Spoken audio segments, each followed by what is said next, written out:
আসসালামু আলাইকুম। প্রিয় দর্শক, এর আলাপচারিতায় আপনাদের সকলকে আমন্ত্রণ জানাচ্ছি। আলাদিনের আশ্চর্য প্রদীপের গল্প শুনেছি, আমরা কেউ বাস্তবে দেখিনি। সে গল্পটা বহুল প্রচলিত।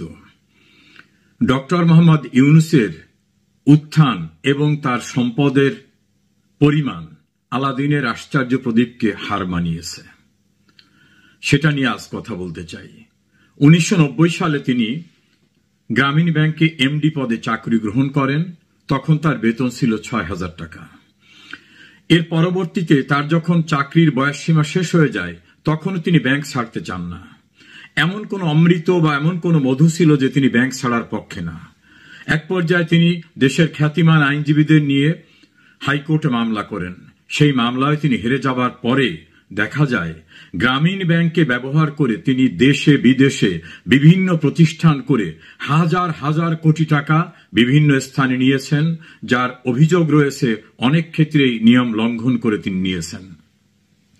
তাহলে তার এইভাবে নিয়ম লঙ্ঘন করে বিত্ত বৈভবের যে উত্থান, তার কিছু তথ্য আমাদের কাছে এসেছে, আমরা সেগুলো আজ আপনাদের কাছে শেয়ার করতে চাই। 2023 সালে তার একটি ব্যাংকের অ্যাকাউন্টেই পাওয়া যায় 118 কোটি টাকা। দর্শক মনে রাখবেন, 1990 সালে ৬,০০০ টাকা বেতনে তিনি ব্যাংকে চাকরি নিয়েছিলেন। এরপরে ট্রাভেল ইন্টারন্যাশনাল লিমিটেড নামক একটা প্রতিষ্ঠানের দুইটি অ্যাকাউন্টে, একটিতে 11 কোটি 14 লক্ষ টাকা, আর একটিতে 2 কোটি 52 লক্ষ টাকা। গ্রামীণ কল্যাণ ফান্ড নামক 26টি ব্যাংকে 122টি এফডিআর করেন। সেখানে 2,258 কোটি 30 লক্ষ 627 টাকা জমা রয়েছে। গ্রামীণ টেলিকম ফান্ডে 24টি ব্যাংকে এফডিআর করেছেন 128টি।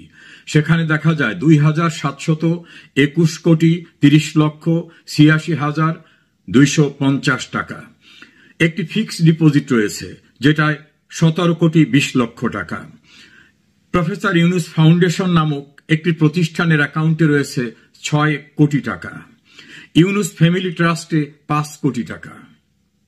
প্রফেসর ইউনুস ট্রাস্টে 72 কোটি 15 লক্ষ টাকা। 2001 থেকে 2011 সালে বিভিন্ন ব্যাংকে 66 কোটি টাকা। 2006 থেকে 2008 সালে 47 কোটি 89 লক্ষ টাকারও বেশি। 2022 এবং 2023 সালে ডক্টর মোহাম্মদ ইউনুস আয়কর প্রদান করেন 3 কোটি 53 লক্ষ 43 হাজার টাকা। তাহলে এই 3.5 কোটির ঊর্ধ্বে যদি তার আয়কর দিতে হয়, তাহলে তার মূলধন কি পরিমাণ ছিল আশা করি আপনাদের বুঝতে সমস্যা হবে না।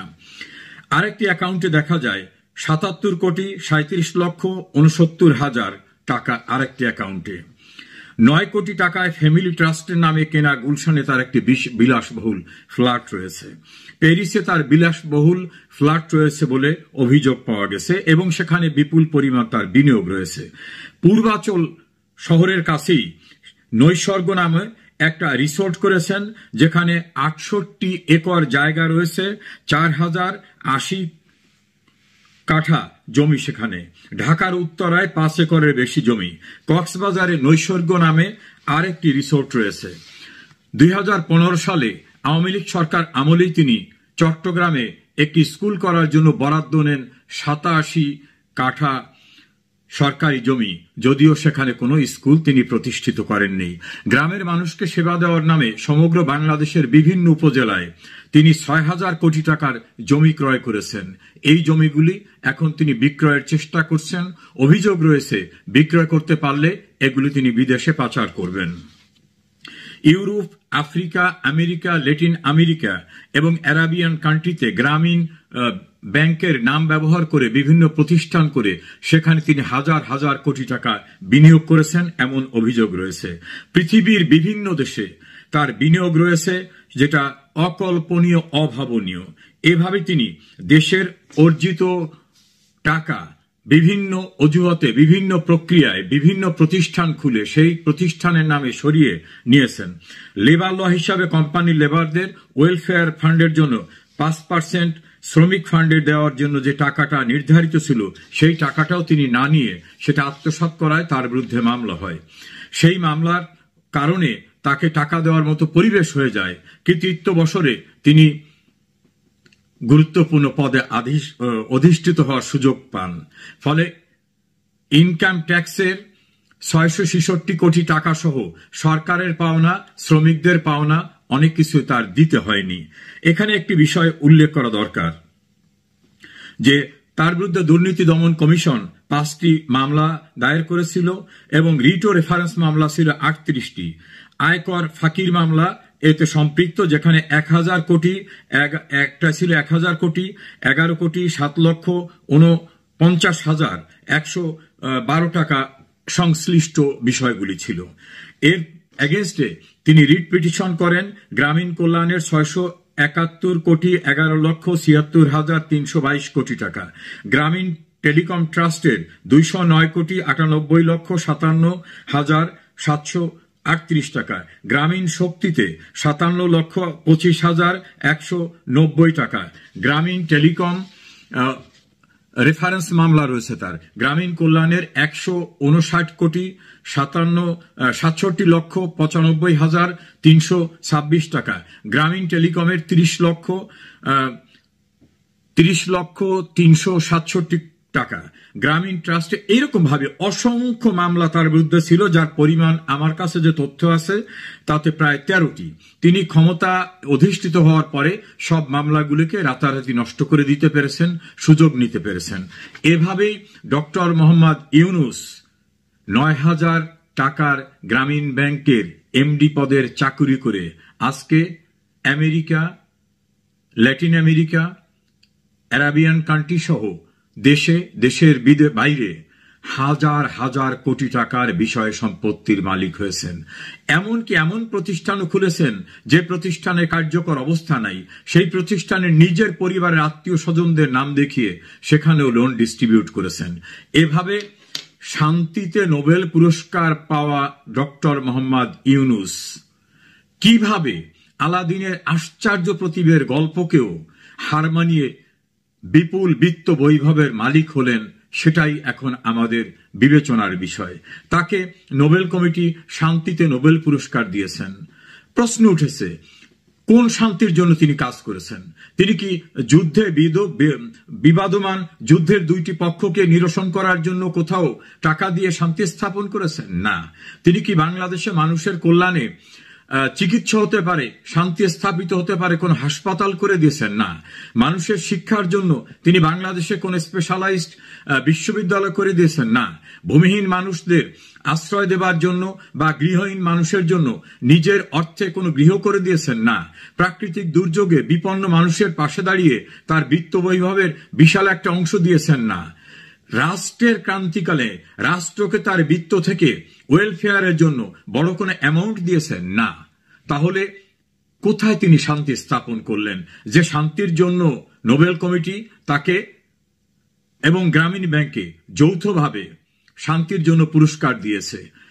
কিছু কিছু অর্থনৈতিক বিশ্লেষকদের মতে অশান্তির জন্য দিলে সেটা যথার্থ হতো, কারণ গ্রামের প্রান্তিক অসহায় মানুষদের গ্রামীণ ব্যাংক থেকে যে লোন দেওয়া হয়েছিল সেখানে সুদ, চক্রবৃদ্ধি হারে সুদ দিতে দিতে তাদের কিস্তি দিতে যখন পারে নাই, অসহায় অবস্থায় তাদের উপর যে মানসিকভাবে এবং অন্য যে টর্চার হয়েছে, নির্যাতন হয়েছে, তাতে এই গরিব মানুষদের যতটুকু শান্তি ছিল সেই শান্তিকেও তিনি ধ্বংস করেছেন। সেজন্য অশান্তিতে যদি তাকে নোবেল পুরস্কার দেওয়ার চিন্তা করা হতো, সেটা নিয়ে কিন্তু কিছুটা যৌক্তিক আলাপ আলোচনা হতে পারত। তিনি বাংলাদেশে অন্তত শান্তির জন্য এমন কিছু করেন নাই যে কারণে তাকে কোনো শান্তির অ্যাওয়ার্ড দেওয়া যেতে পারে। কি কারণে দিয়েছে, যদিও এটা নিয়ে অনেক সমালোচনা রয়েছে যে তিনি ক্লিন্টন ফাউন্ডেশনে এবং আমেরিকার গুরুত্বপূর্ণ ব্যক্তিদের অনেক টাকা দিয়ে লবিস্ট নিয়োগ করে তিনি এই পদকটি পেয়েছেন, এই অ্যাওয়ার্ডটি পেয়েছেন। সে কারণে তাদের সঙ্গে তার সম্পর্কটা এমনই রয়েছে যে তারা যখনই সুযোগ পায় ডক্টর ইউনূসকে প্রমোট করতে চান। ডক্টর ইউনূসও হিলারি ক্লিন্টনের নির্বাচনের সময় বিরাট ফান্ড দিয়ে তাদের সহায়তা করতে চেয়েছিলেন, কারণ এখানে নেওয়া এবং দেওয়া, গিভেন এবং টেকেন, এই থিসিসের জায়গাটার মধ্য থেকে তিনি আজকের এই পর্যায়ে এসেছেন। বাংলাদেশে ডক্টর মোহাম্মদ ইউনূস ক্ষমতা দখল করার পরে বাংলাদেশে এমন শান্তি স্থাপন করেছেন যে শান্তির সূচকে বাংলাদেশ যেখানে ছিল সেখান থেকে 30 ধাপ নেমে নিচে চলে এসেছিল। তার একটা থিওরি আছে 3-0। এই 3-0-র দুইটা জিরো নিয়ে আমরা আলাপ করতে পারি। একটা জিরো হচ্ছে নারীর ক্ষমতায়ন, আর একটা জিরো হচ্ছে দরিদ্রকে জাদুঘরে পাঠানো। অতি সম্প্রতি বিশ্বব্যাংকের রিপোর্ট অনুযায়ী, যেটা ডিসক্লোজ করেছেন বাংলাদেশের খ্যাতিমান অর্থনীতিবিদ ডক্টর দেবপ্রিয় ভট্টাচার্য, যে এই ইউনূসের শাসন আমলে 27 লক্ষ মানুষ অতি দরিদ্র হয়েছে, তার ভিতরে 18 লক্ষ নারী। অর্থাৎ ওনার যে জিরো, জাদুঘরে তো দরিদ্র পাঠান নাই, দরিদ্রের সীমা বেড়েছে। ওনার যে জিরো, নারীর ক্ষমতায়ন, সেটা বাড়ে তো নাই, নারী আরো বেকার হয়েছে। বাংলাদেশে 149টি ইন্ডাস্ট্রি বন্ধ হয়ে গেছে। বাংলাদেশের সামগ্রিকভাবে উন্নয়নের সূচকে ভয়ঙ্কর পরিস্থিতি। 11টা রাষ্ট্রে তিনি সফর করেছেন, কোন রাষ্ট্র থেকে তিনি কোনো উল্লেখযোগ্য সাহায্য পাননি।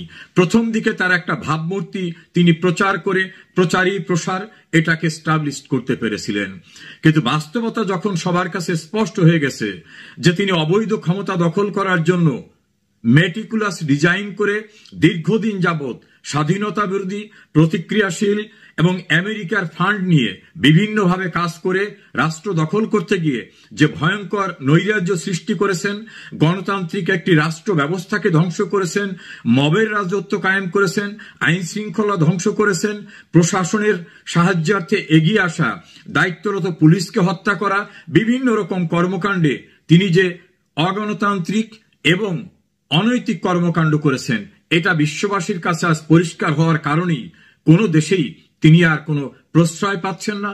এমনকি গণতন্ত্রের সূতিকাগার বলা হয় যে ব্রিটেন, সেই ব্রিটেনে তিনি আসার পরে তারা হয়তো সবকিছু জেনেছে, এই জন্য ডক্টর মোহাম্মদ ইউনূসকে ব্রিটেনের প্রধানমন্ত্রী দেখা করতেও অস্বীকৃতি জানিয়েছেন। ডক্টর মোহাম্মদ ইউনূস ইতিহাসে রেকর্ড গড়েছেন, অশান্তি সৃষ্টি করেও শান্তির নামে নোবেল পেয়ে। দ্বিতীয় রেকর্ড সৃষ্টি করেছেন, বাংলাদেশের ইতিহাসে যে নৈরাজ্য হয়নি সেই ভয়াবহ সন্ত্রাস পৃষ্ঠপোষকতা দিয়ে, রাজনৈতিক নেতৃবৃন্দদেরকে বিনা বিচারে কারাগারে রেখে, রাস্তাঘাটে নির্মমভাবে মানুষ মেরে যাওয়ার ঘটনাকে পৃষ্ঠপোষকতা দিয়ে, এবং বাংলাদেশকে আইন শৃঙ্খলাহীন, বিচার বিভাগকে আজ্ঞাবহ করা এবং সামগ্রিক অর্থে বাংলাদেশটাকে একটা নরকে পরিণত করার ভিতর থেকে তিনি যে দৃষ্টান্ত স্থাপন করেছেন, তা আমার মনে হয় বাংলাদেশে গণতান্ত্রিক সরকার বা সামরিক সরকার কেউই এমন ঘটনা ঘটাতে পারেনি। বর্তমানে তিনি আরো দীর্ঘদিন ক্ষমতায় টিকে থাকার জন্য নতুন আঙ্গিকে কাজ শুরু করেছেন। কিন্তু শেষ রক্ষা কি হবে?